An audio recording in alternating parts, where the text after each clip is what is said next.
everyone. Welcome. I see Julio's from Honduras. Y también. Oh, that's cute. Nice to meet you, Julio. Nice to meet you all, everyone.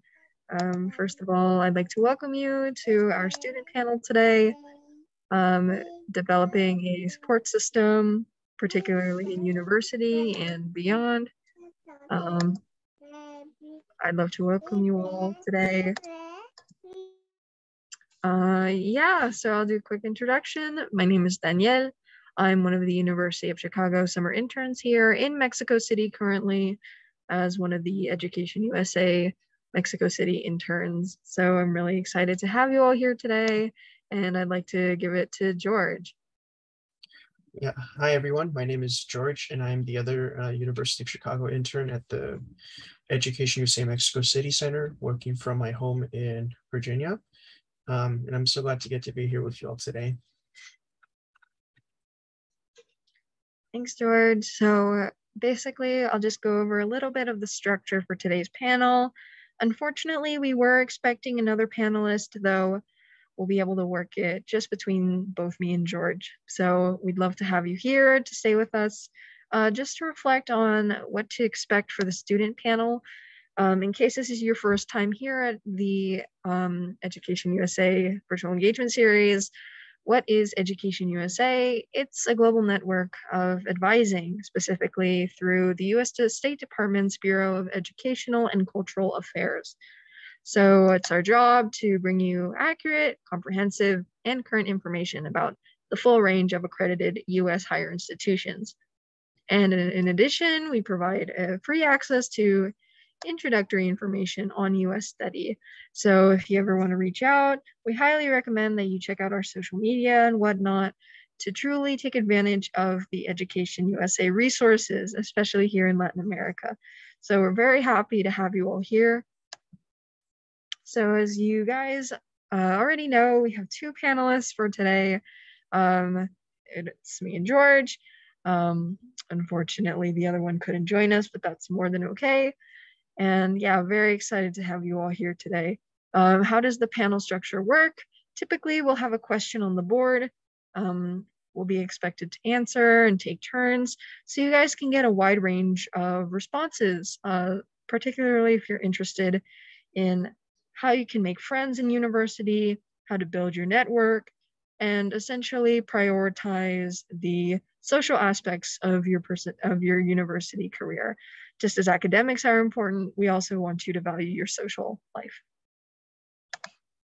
So the first section, we're gonna start talking about, how did we find our friends? So one of the first questions that we're gonna try to dig through today is, how did you first find friends at your college? So for context, everyone, we both attend the University of Chicago. Despite having a similar university, we might have very different experiences as to how we found our friends. So George, take it away. How would you answer this question? Yeah, so for the first year at U Chicago, we had everything in lockdown, obviously, because of COVID. And because of that, we ended up not having an O week, which is like the University of Chicago's orientation week for upcoming freshmen. So we didn't really have any of that in-person stuff. All the stuff that would be like explained during O week was done virtually. So there's no really like much meeting people in person at all.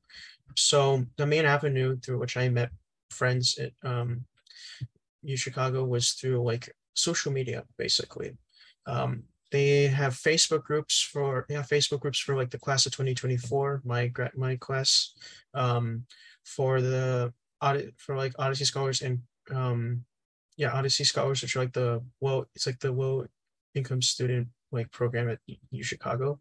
And there's also actually some Discord servers, like unofficial ones that students at my university run.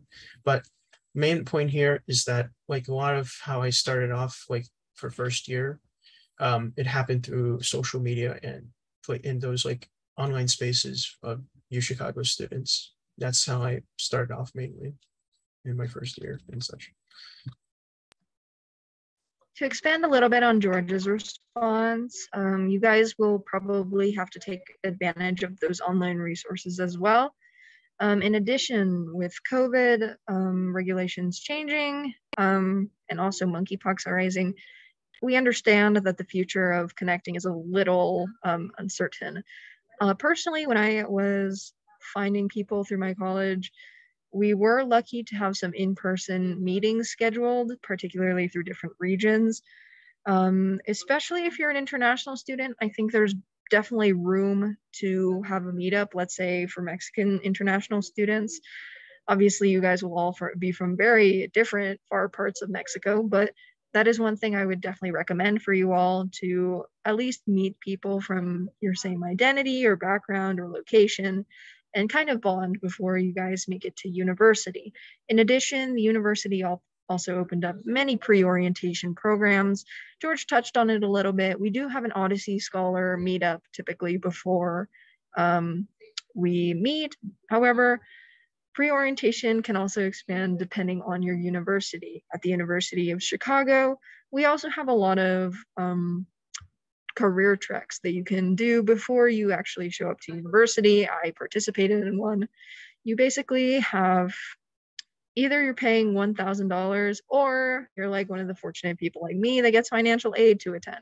So you didn't pay anything to be in New York, including food. Woohoo.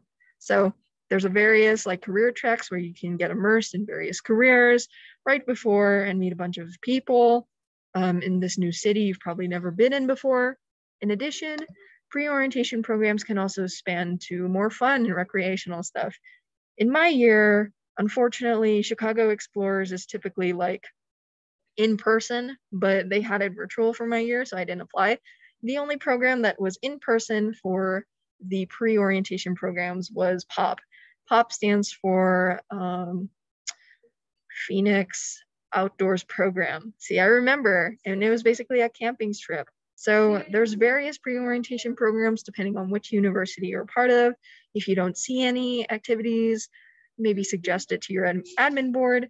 And also you can have the potential to host a session yourself. So plenty of options for you to meet people in college.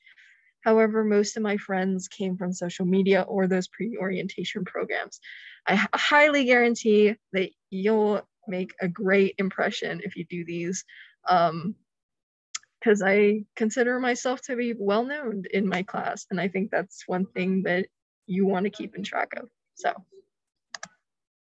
next question we have for us today. Okay, I think we touched on this quite a bit, but in case there's something new that we want to bring up, what opportunities might one use to find friends on campus? George, if you want to take it away. Yeah, so the other big thing besides what I had mentioned in regards to like orientation and stuff, the other big thing you could do is like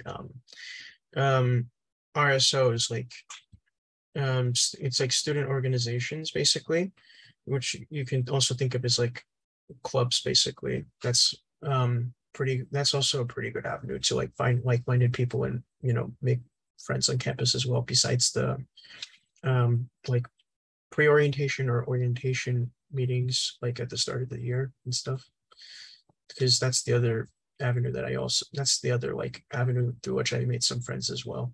So pretty good to know of. And also usually another thing to note is that these like student organizations may also organize stuff on social media, so that's part of why it's important to like have like social media. In the case of Chicago, we RSOs usually organize through Facebook, like organize events or make posts about stuff on Facebook. So it's important to have Facebook to like be in the know for when these meetings and where these meetings happen for clubs and whatnot. But yeah. I think George did a perfect job outlining some of the opportunities that you guys might take advantage of on campus.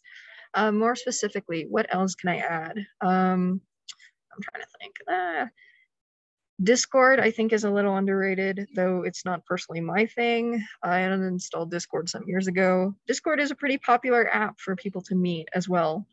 Typically, you'll have like a Discord dedicated to class of whatever class you're a part of, students, and you can meet a bunch of people. You guys can take advantage of the early networking, and it's really fun. More specifically, there's student government. You can get involved in student government, volunteering, just general things you might expect to make use of your time here at the university. Yeah, I mean, there's not really much more. Also, I mean, there's also RSOs here at UChicago. RSOs stand for Recognized Student Organizations. Did I freeze? Oh, okay. Your camera froze for a second, yeah, but it's good now. It's going again. Okay, there we go. Yeah, so we also have recognized student organizations where you guys can join either like a cultural organization or what else? I don't know. Political activist organization, along with various others that you guys can join once you guys are on campus and you guys are looking to meet more friends, specifically people with your shared interest and background.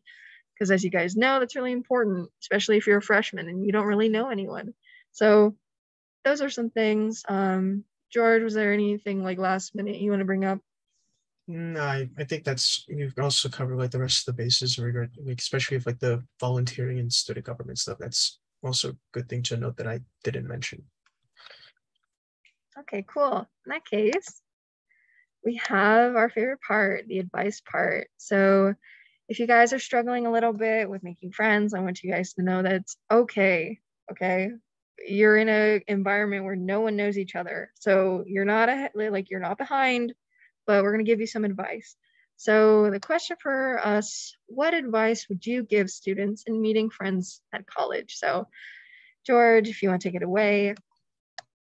Above all, I guess the most important thing is just really be yourself, because you know there's all sorts of people at university, especially in UChicago. I think Daniel could speak more about this, but like people like can or capable or people tend to talk to each other about like just about anything or anything, and in the case of UChicago especially, anything like nerdy, if you well, you can put it that way. So like don't be afraid to like talk about like the things you enjoy and all that kind of stuff, basically.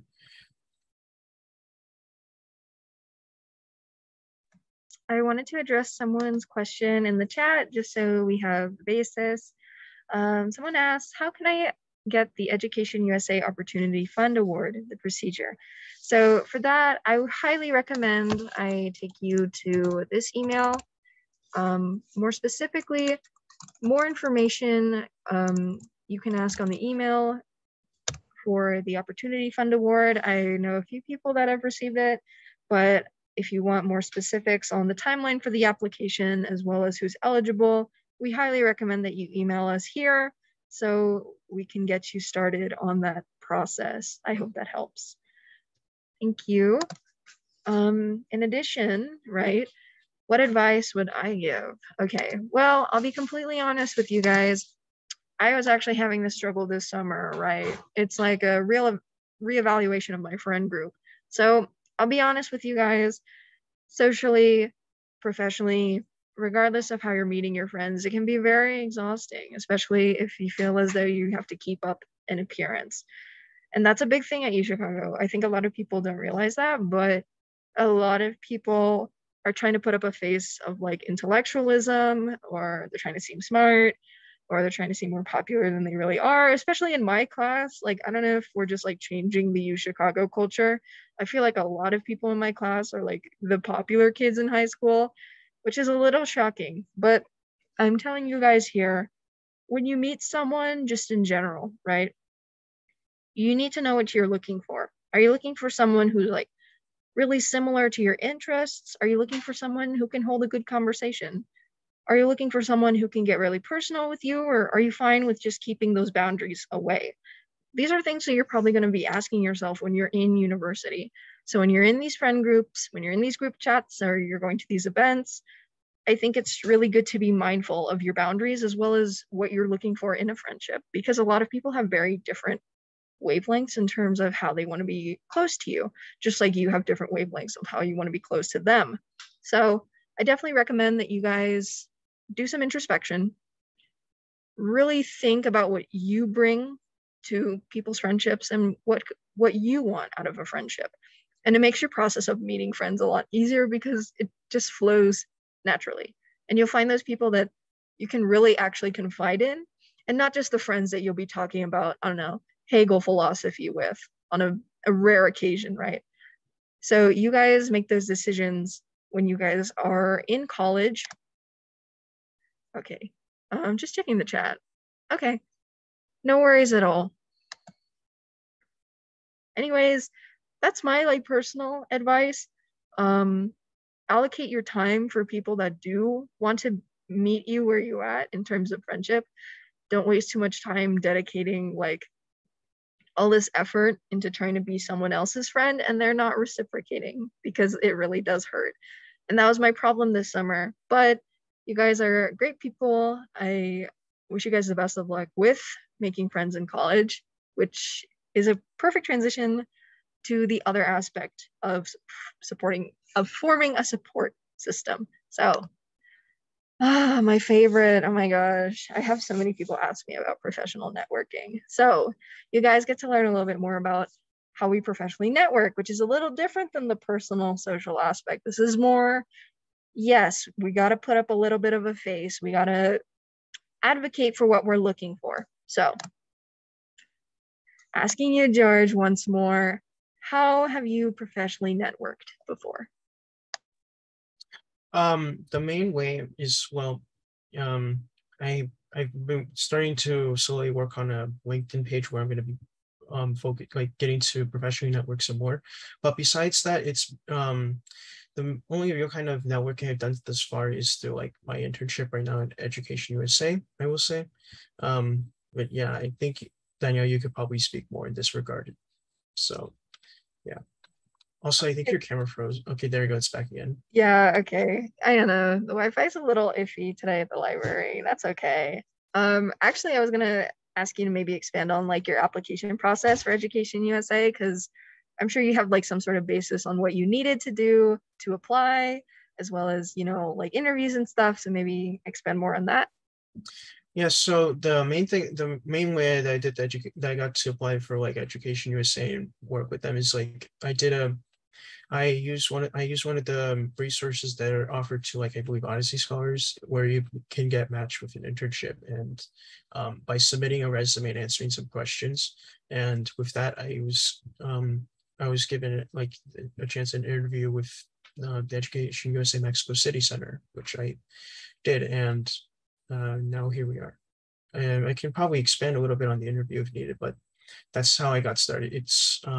It got started through like university resources. That was the starting point here for me. So I yeah, like how how did I get the Yandy's asking, how did you get yeah, the internship? yeah. Yandy, I wonder why. Yeah, I had an I No, I think it's just a good opportunity for you to mention, and that I mentioned that international students are also eligible to do internships abroad. Not only you get to study in the US, no. So while you are doing your undergraduate studies in the US, you are also eligible to travel to a different country to do an internship, like George and Danielle. I asked George specifically why, because maybe you can talk a little bit more. How did you get it? Did the university approach you? Did you have to apply for a specific program? Tell us about, for example, these experiences are from UChicago, but other institutions, of course, they have different opportunities. So that's mainly why I asked George. Yeah, so at the University of Chicago, you know, the Odyssey Scholars Program has like they have my university, not just for Odyssey Scholars, I think, but they offer these internships known as Metcalf internships, which basically like cover the costs of like living or like having to live or travel abroad or wherever you may stay for the internship. And the internship matching program that I was talking about that was offered through the Odyssey Scholar program, like for low-income students at the University of Chicago, those internships were those were Metcalf internships, and that's what I got to do. That's what I applied for there, because I had learned about the program as one of the things that the Odyssey Scholar program offers. So I applied to it by submitting my resume and answering some questions about what I would like to do. And that's how yeah. After that, the university matched me with some internships to have an interview with, and the Education USA Mexico City was one of those places that I did an interview, and I ultimately ended up getting into to do an internship with Education USA here, and that's how I went about it. And I think Danielle's path would be in explaining how she did it would be about the same. I think she also did the match program I'm talking about. Okay, I'm gonna illustrate this, guys, for a little bit because we got into the same match program. So first of all, your university might not have a match program. A lot of them do, though. If they don't, you guys are definitely if you're low income, if you're first generation, even if you're an international student, there are absolutely resources at a lot of American universities, for example, that provide at least funding. So let's say you're not doing the Odyssey Summer Match Program through our university. You can apply for grants/stipends through the university. So what is that? I'm going to outline that for you guys. Also, we're kind of moving away from the question, but I will get back to my personal experiences just so you guys have an understanding of how it works, so you guys can look to it for your own university experience. So it's not always called Metcalfs. I'll just type it out so you guys know what it sounds like. Metcalf. It might be called something different at a different university, but you apply for those stipends. If your internship is unpaid, you'll basically get funding, or even you can apply if your internship is funded. Don't tell anyone that I know that. But basically, you can get as much grant money as you can to help you support with living abroad, especially with me. Half of my stipend was used to help pay for my apartment here in Mexico City. In addition, I highly recommend using your grant sparingly. Please don't spend it quickly because it does go by very fast, and you don't necessarily have a supported income like a lot of other interns might have, which is sad, but it's better than being unpaid. So that's kind of the grant process. You apply separate, but in terms of the match program through UChicago, it was very much implemented, and we were basically guaranteed to get that 5K through the university. So, okay, back to the question at hand, you guys. Have I professionally networked before? And how have I? Okay, I am the queen of networking, guys. I'm telling you. I'm almost 1K LinkedIn followers. So I've had my LinkedIn since junior, senior year-ish of high school. And I usually used it to I don't know, it wasn't that serious. I didn't get serious about it until college. So nowadays I update it weekly, try to put up new information. If you were here for our LinkedIn webinar, you might know some of the things I'm talking about. But just so you guys know, we will have a LinkedIn webinar posted on our YouTube for you guys to look back on if you want to look at professional tips for LinkedIn. LinkedIn is essentially the giant networking for professionals interested in getting a job. You can get a job through LinkedIn. You can talk to people through LinkedIn and basically connect with a bunch of other people through your university. It's very useful. Highly recommend it to university students. But let's say outside of LinkedIn, what else can you do to professionally network? There's affinity groups on campus where they're dedicated to a specific demographic that typically is able to focus on one thing. What do I mean? In UChicago, there's something called Women Plus in Law.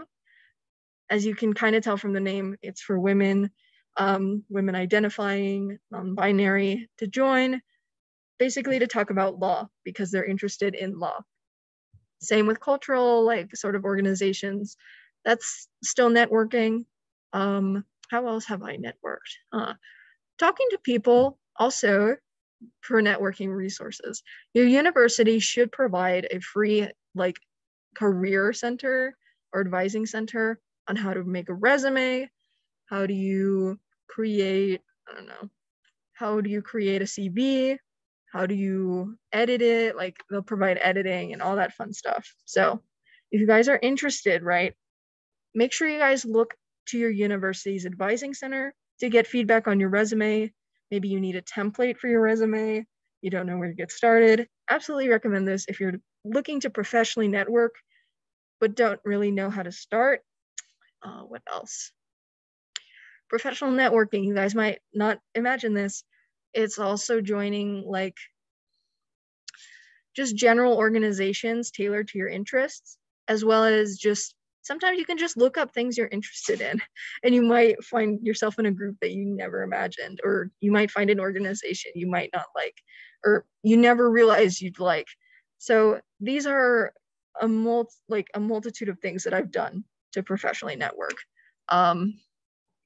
It's kind of crazy because I feel like the younger people get, the more insane they are with networking. Like I know middle schoolers doing research, like, okay, like calm down. Okay, I thought I was cool.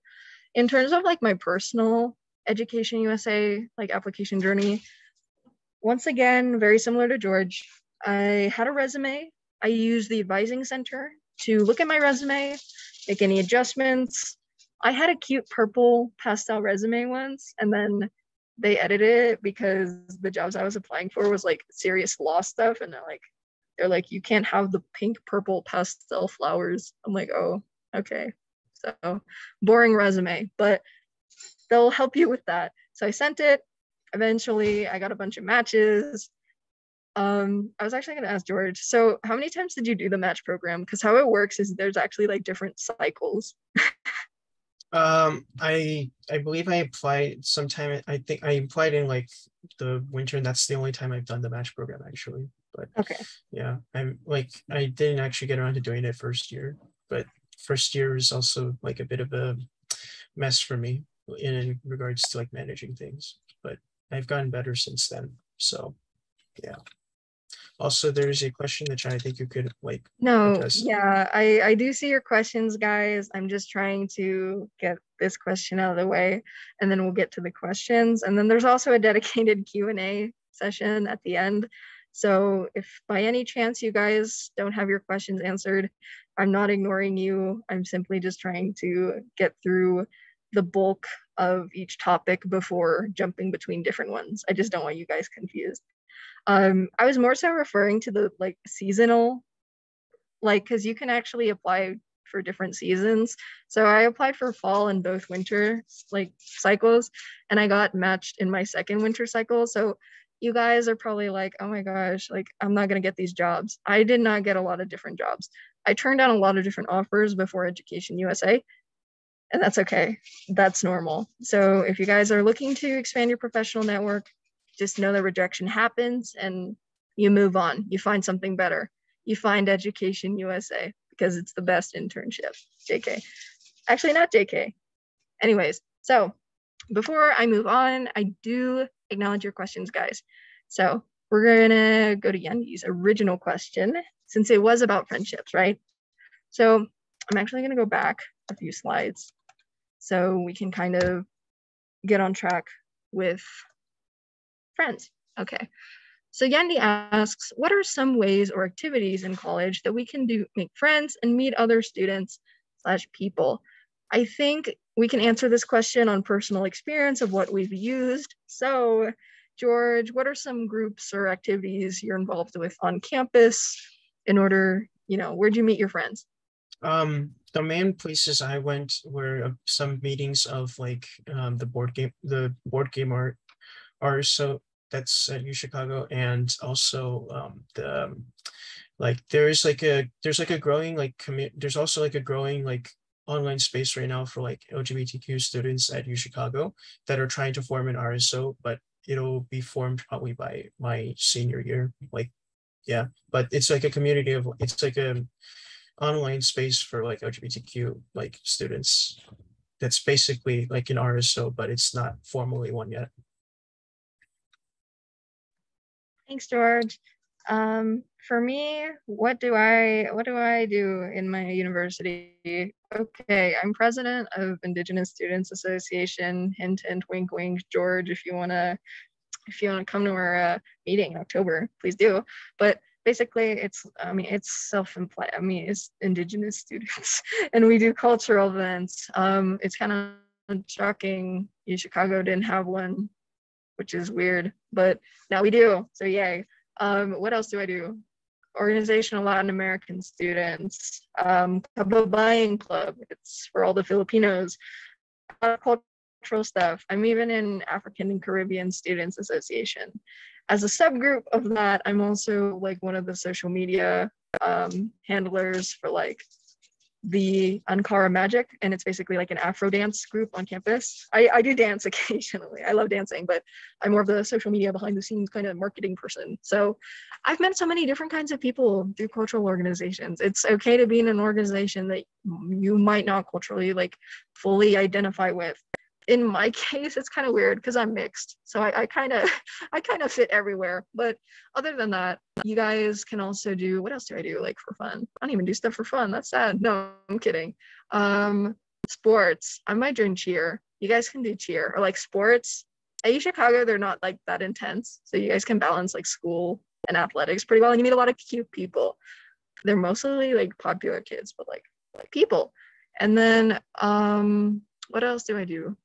Yeah, social media, I feel like was the biggest thing that helped me meet a bunch of people. And they just happened to be in the same groups as I did. So yeah, to answer that answered Yanni's question, hopefully.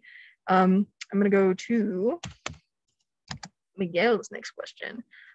We're not supposed to leave the US for more than a month while on internships, right? That's actually dependent on university policy and international policy. So I'd actually look into the internship that you're doing. More specifically, it's dependent on immigration. So, okay, yay, flex, I know a little bit, right? So for Mexico, as an example, you can't spend like, let's say, more than 10 months like here as like a tourist. Like if you are staying here more than 10 months, right, you need to have like some sort of verifiable reason at immigration, or else if they found you after that time frame, you get kicked out. You don't want to get kicked out. You don't want to get police involved. Yeah, so you guys want to make sure you consult your university, like University of Chicago or whatever institution you're a part of, to see their immigration policies, as well as of the immigration policies of the countries you guys are visiting to. Definitely had to navigate that when I was coming here, but thankfully how it works for me, I'm essentially a volunteer, or I'm a tourist, guys. That's what I told the lady at the airport. Okay, don't judge me. So also, it helps to have your ticket beforehand. Let's say you're not staying that 10 months. Okay, make sure you guys have a plane ticket or like some sort of proof that you're leaving the country afterwards, and look at all the information for all the immigration stuff. I don't know like from Mexico to the US how that works, but I'm sure it's very similar in terms of policies and how long you can stay. So yeah, make sure you guys look into that. We also have another question from Carolina. Hello. Okay, it's nice to see you again too. I have a question. Do you believe that your useful advice for college networking is useful for postgraduate? Yes, yes, yes. Okay, even more for you guys because you guys have a lot more access to jobs. I have the unfortunate reality that a lot of jobs for me are not open to graduate, like undergraduate students. So I have to tell them, I'm better than your graduate students. Let me in. So yes, absolutely. LinkedIn. Everyone uses LinkedIn. Put all your stuff there, and there's a lot of jobs depending on like which degree you're holding. So many different jobs. You guys can like literally go on LinkedIn like jobs section and just look through all that stuff. Or maybe if you're in postgrad, they have the same organizations and like networking events at postgraduate institutions too as undergraduate. Like it's not that different. It's just like level of education that's kind of different. And obviously postgraduates aren't going to be as young and fun as undergraduates. So to keep that in mind, it might be a lot more serious or a lot of like low effort. There's also honor societies. You guys have honor societies. Join those. Those are like networking 101.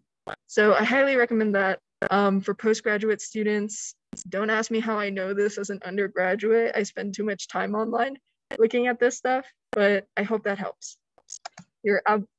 Our advice is definitely applicable. So moving on to the next question. Okay, guys, we got a big one. What is the significance of professional networking and its advantages and disadvantages in presenting oneself? So we were talking about this just a little bit, but you guys might know professional networking. It might seem a little superficial, especially LinkedIn. It's a little bit of an ego boost for people. George, if you want to talk more about in real life professional networking, how does it present itself? Yeah, like Danielle was saying, I feel like it does tend to be like pretty superficial, and that's something I personally like. I can probably attest to more, especially in regards to like working on my resume in regards, because like it may be the case that you may not have like a lot of like hands-on things that you could like actually show for yourself. Like in my case, I spent like the past several years, especially in high school, studying various foreign languages by myself. And but the thing about that is I don't necessarily have I don't have like professional certification of my ability in those languages, or like something that I use those languages for, like maybe translation or something like that. So it can be a bit hard if you don't have those kinds of like hands-on things to present. And I have the same issue with my programming experience.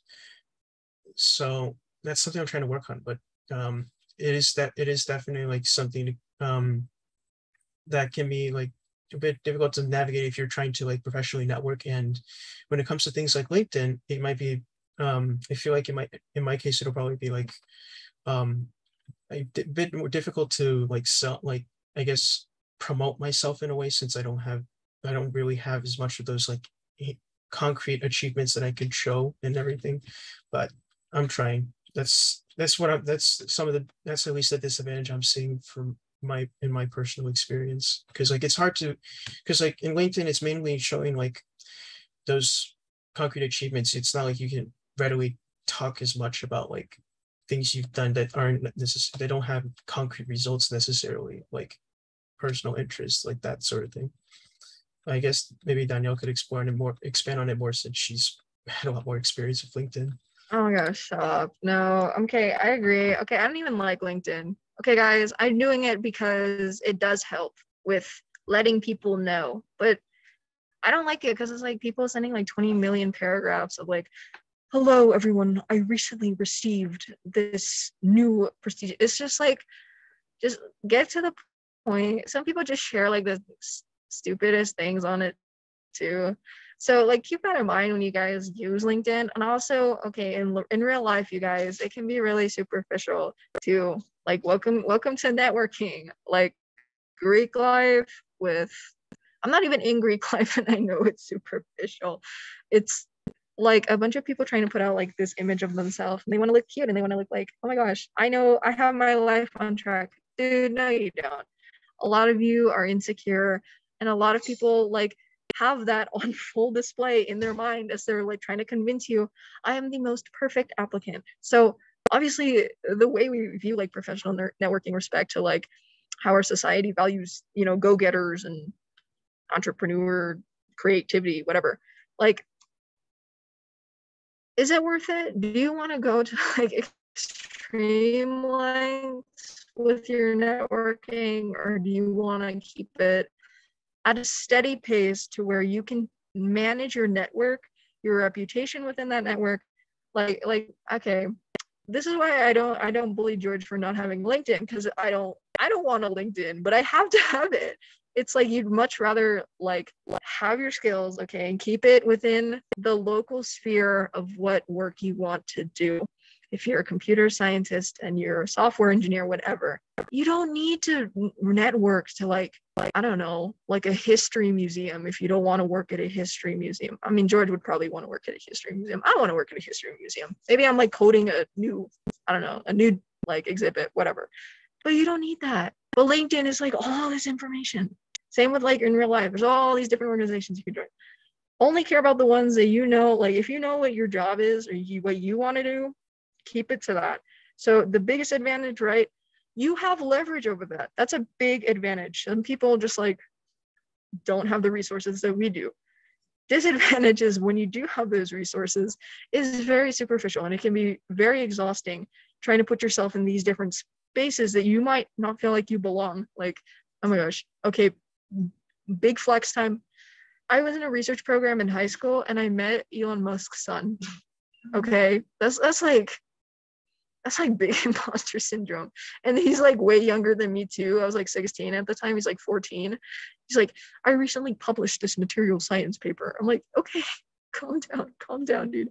I don't want that. So be mindful of those things when you guys are networking and how you guys want to actually present yourself. Don't be stupid. Don't say like inappropriate stuff, or don't be in groups that you know you don't really want to be into and just be rude. I think those are like very significant things to keep in mind when you guys are networking. You're always networking.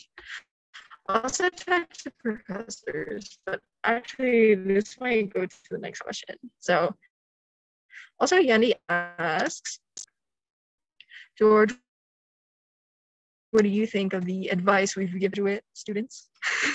Yeah, she actually asked this like at the start of the question, and I answered basically like in regards to the question. But this is, I'd say what you said is like pretty on point in regards to like networking.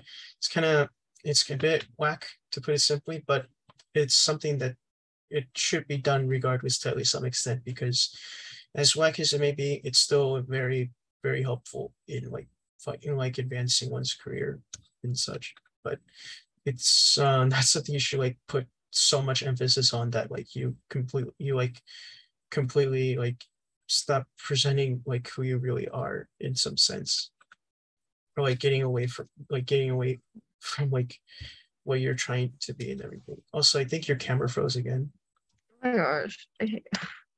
Yeah, the internet's like mid at the library. It always happens. That's okay. But absolutely, authenticity. George hits it on the head again. Okay, if you're indigenous, I mean, like you guys know family, you guys know all that stuff. Culture is above all else.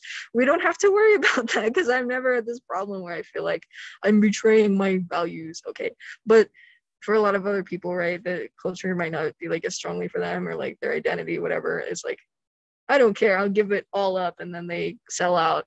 We call them sellouts at Chicago. Or like econ bros, we call them econ bros because they give up like all of the things that matter to them for money. And you see them working at Goldman Sachs, and it's like, I mean, good for you, but I mean, you could still make money doing stuff you want to do. But okay, T. So I think this opens to like the other question, right? Because how do you avoid selling out? Is selling out even a bad thing, Danny? Why is it bad to just make money, Danny? Anyways, but what challenges are there in managing a professional presence, and how do you address them? George, if you want to talk about econ bros or something. I don't know so much about econ bros in particular. The main thing I guess the main thing in managing a presence is like, I guess, just finding a balance in how much you like, I guess, because like, you know, you have in LinkedIn, it's main thing that you show is like the things you've done, achievements and stuff like that. So I guess there's a balance in trying to like I guess please others as much. So I don't know, it's kind of confusing. It's a bit confusing for me to explain. Like trying not to like, yeah, because like the thing with the thing with selling out is that in the process you may like do better, but it will probably come at the cost of like mental health, or like being forced to do things that you don't like to do for like just the sake of like upping your reputation and stuff like that. And it's not something that can be kept up for very long, because it'll like, I guess it would just worsen your state as you try and like continue selling out, especially if it's something you really don't like to do, but you're doing it for your reputation or like resume or anything like that. Yeah, okay, so answering Miguel's question. Okay, at U Chicago, we call them econ bros, but you'll realize here it's very common, like in elite universities in the US, they have different names. Okay. If you go to UPenn, they're Wharton Bros. Wharton is the business school at UPenn. You go to Harvard. I don't even know what they call them in Harvard, but like you guys are going to notice this trend of the terminal preppy, where it's someone who's very much dedicated to the pursuit of reaching these very high lengths of making money.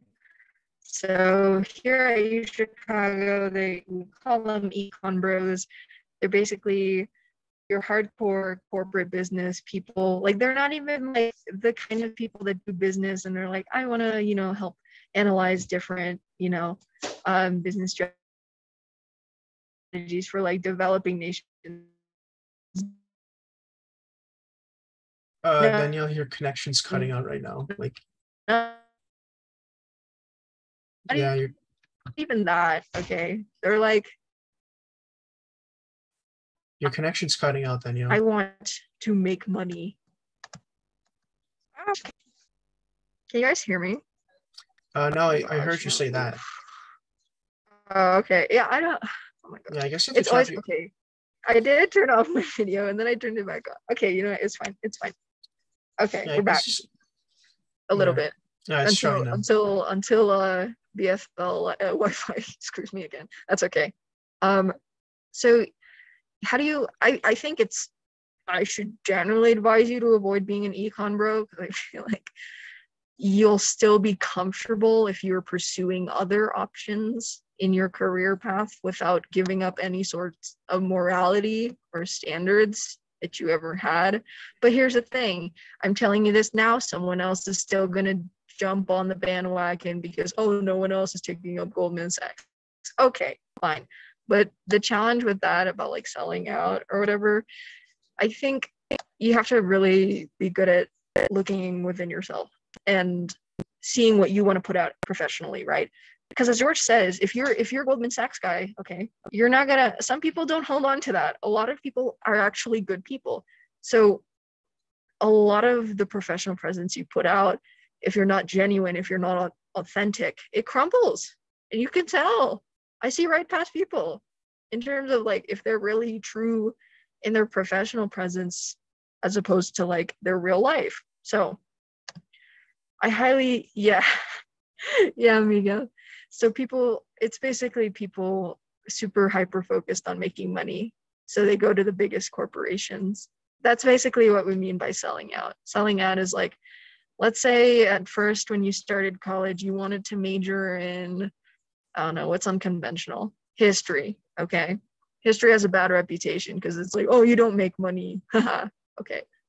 But then let's say you take a CS class. CS stands for computer science. And you're like, okay, I'm gonna work at Amazon, you guys.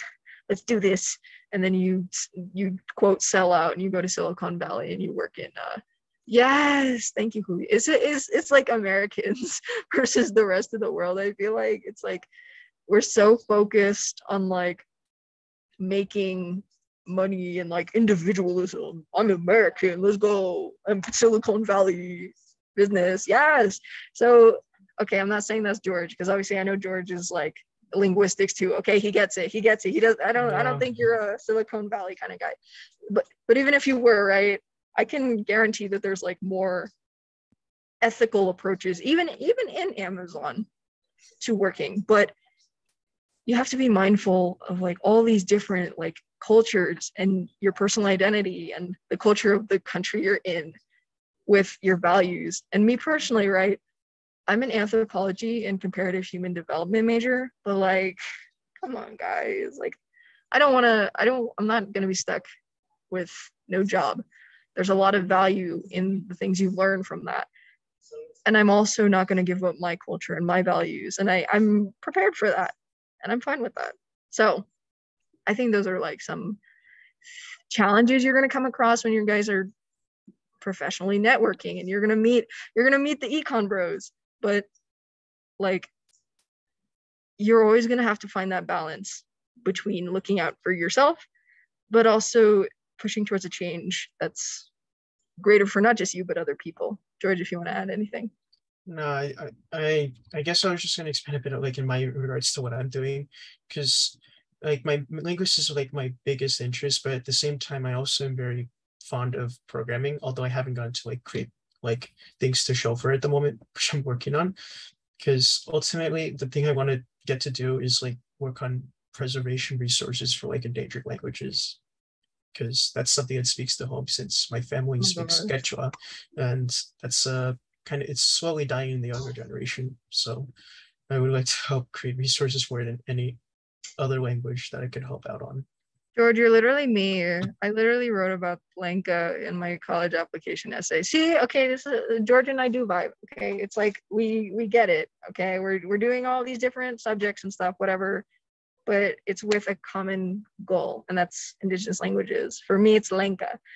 Julio, I mean, you might know Julio. I'm from Honduras too, and my family's Lenca, so that's very important to me. So obviously, you guys, I trust you guys. Okay, culturally, I don't worry about you guys because most of you guys are also in Latin America, and you guys have the same things that we care about. Um, but yeah, okay. Well, next question, guys. Okay, so we're gonna touch a little bit on our little bit of the Latin experience or the culture experience in the States. So here we go, guys. Fun question. What is it like going to a PWI? So you guys are probably like, what the heck is that? It stands for predominantly white institution. It's UChicago, it's Harvard, it's all the top universities. Fun fact though, UChicago is like the most diverse elite university, I think, like statistically. So okay, we got something going for us, okay, but we don't have an Indigenous Students Association. So L. So George, what's it like being in white school? I mean, given like the diversity of UChicago, at least it hasn't felt it also hasn't felt too different from where I live in Northern Virginia, which happens to also be a particularly diverse place to live. So fortunately for me, in my case, it hasn't been much of like a shock or anything like that. It's been a pretty all right experience, and yeah, I personally haven't really faced any like struggles in regards to identity per se, because I'm pretty grounded on that sort of thing. So, and I'm able to like be myself here, and that's part of why I like it here, the diversity, like getting to really be yourself. Yeah, I mean, I haven't really known. Okay, my school is the opposite. Okay, Vegas itself is like, it's not that diverse. I'm being honest. Like, I was like the only. I feel like I was like probably the only Honduran. I was the only Honduran kid at my school. It was like pretty white, whatever. That doesn't really bother me, but I think it's just kind of, I don't know. It's kind of weird. You don't get the same kind of connection as I did at UChicago, where I actually met different people. I know it's like really surprising, and we like rag on UChicago for not being diverse enough. Okay, I get it, but there's actually a lot of different people that I wasn't used to. So it's actually weird because I don't think it's that white, or like maybe in the academic sphere it feels white, but like I feel included, and you'll probably feel the same way in a lot of elite institutions. Like you'll find organizations of a lot of people. So Yeah, I feel pretty included, I'd say too. So yeah, I mean, plus we're native too. I mean, native kids you meet at UChicago, to be honest. Oh wait, we got a question. Okay, wait. The word values doesn't work. Oh, my bad. Okay, L. Okay. We apologize if the word did not show up correctly on the slide. Okay, next one. What are some challenges you face as a Latin American student? I'd go as far to say as an indigenous student, because I feel like Latin American is a little vague, George. that's yeah. I don't know. I'm trying to think of any. I don't.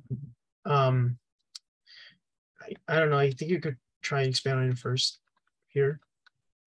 Okay, yeah. I mean, I don't know, right? I mean, it's weird for me. Okay, we talk about like Latinidad and like Latin America, but like even for me, it's weird because I'm not just indigenous. I'm also Asian, and like Asian, like obviously we exist, but the concept of Asians in like Latin America, a lot of people have not caught up to like speed that, oh wait, there's a Japanese or Asian communities in Latin America, like Peru, obviously, right? So it's like, I don't know. I'm just trying to steer away from Latin American. I just kind of tell people what I am.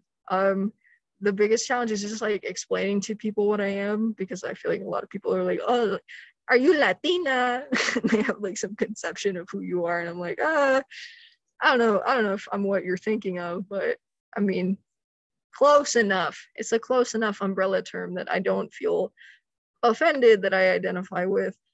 In UChicago, though, I'll be completely honest, a majority of like Latin American, right, is like, you have a mix of like really privileged like Latin American students, and like you can tell because they're mostly like the international kids, but I also think they're like also the Americans, like the born and raised American Latin Americans too. And it's like, oh my gosh, there's so many diverse like things I wish I could get into more. I don't know if you like noticed that too, George. There's like the really privileged ones. There's like the you know what I mean? Like there's the hierarchy of like, I don't want to say like ethnicities. I don't want to be mean, right? But you know what I mean, George? Yeah, to an extent, yeah. It's kind of weird. Yeah. What about like what are some of your challenges? Honestly, I don't really think I have many like concerning, mainly being Latino or Bolivian, because my family's from Bolivia, but I was born and raised in the United States. So yeah, I don't know, because I can't say I really had too much struggle as for reasons of being like Latino or in regards to culture and everything like that. My main struggles at university have been like mostly academic in managing that sort of thing, because yeah, it's kind of it was a bit much getting used to and everything. Yeah, I definitely agree. It's hard. I have to provide some context, right? If you're like more of like the poorer, if you're from the poorer countries in Latin America, okay, it's a little different than like, okay, I meet some people that are from like very affluent neighborhoods or communities in Mexico, Cuba. It's like, okay, there's some dimensions to what Latin American student means, but I mean, you guys are probably prepared for that already, since you guys live here in Latin America. Also, you guys are going to realize that Americans are really stupid when it comes to what Latin America is. If you're not Mexican or like Cuban, I feel like those are like the most popular ones. People are going to call, like, let's say you're Honduran, like me, like Julio, okay? You're going to get called Mexican a lot. People are going to automatically think like you are like, yes, Catarachos. Okay, anyways. So yeah, from Honduras. sí. Hola. Okay. Adiós. Sayonara, Riveracho, war goodbye. Choose with ball. Muchas gracias. Let's see. Okay, yeah. So like, yeah, like, okay, you're gonna be Yeah, called like, Riveracho, no? let's see. Riveracho, goodbye. Shalom. Yeah. Oh, shalom. Oh, so That's in Hebrew. Thank you, Julio. yeah, thank you. Yeah, I know, but I think so. You talk so funny. So good luck. Very nice conversation too, no? Thank you. Let's see. Yeah, thank you. Thank you. Yeah, Daniel's great at this sort of thing. Do I sound that much? Okay. Vegas people sound like Valley girls. I'm sorry. Oh my gosh. Yeah, Okay, yeah. Thank you, Okay. Carolina. We have so many questions. Okay, you know what? We're almost out of time. I'm just gonna do a general Q&A / George. Give me your best advice with all the stuff we talked about today. What is something people should leave with today? I feel like the most important thing, like, because I keep mentioning it, but like the ultimate thing I want to keep in mind, people to keep in mind, is like to be yourself. In making friends and like networking, and yeah, this is like above all, like the most important thing for me, and that's what I try and stay true to in what I do. My last advice for you guys, and also like put questions if you guys have. I don't mind staying to answer questions. I don't really care. You guys have been great. So what is my advice? never forget where you come from. And I say this not because like I don't worry about you guys. I know you guys are gonna like carry your pride in your culture and who you are with you wherever you go. Because you guys are from a culture and countries where that is such a big thing. In the US though, right? If you guys are gonna attend a US institution, it's gonna be a big culture shock for you when you guys realize that a lot of these students are coming from really affluent backgrounds. They're really into networking. They really want to get that big corporate job. And it's all about business. As Julio says, it's about business. And so you guys are going to be confronted with that, as well as some of the struggles with your identity. It's perfectly normal. There's plenty of normal people. Trust me. You meet them in your university. You just need to know where to find them. I mean, how else did George and I actually end up at this institution, right? I mean, I don't think Yandy would have picked me if I wasn't as cool as I am now, right? No, I'm kidding. But make sure you guys keep that in mind for today. And yeah, I mean, if no one else has any other questions, I mean, you guys are free to go. And thank you so much, you guys, for attending. Thank you, everyone. It's been great getting to talk with you all today.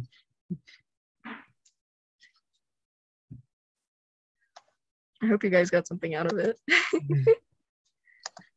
Bye, everyone. Thank you, Miguel.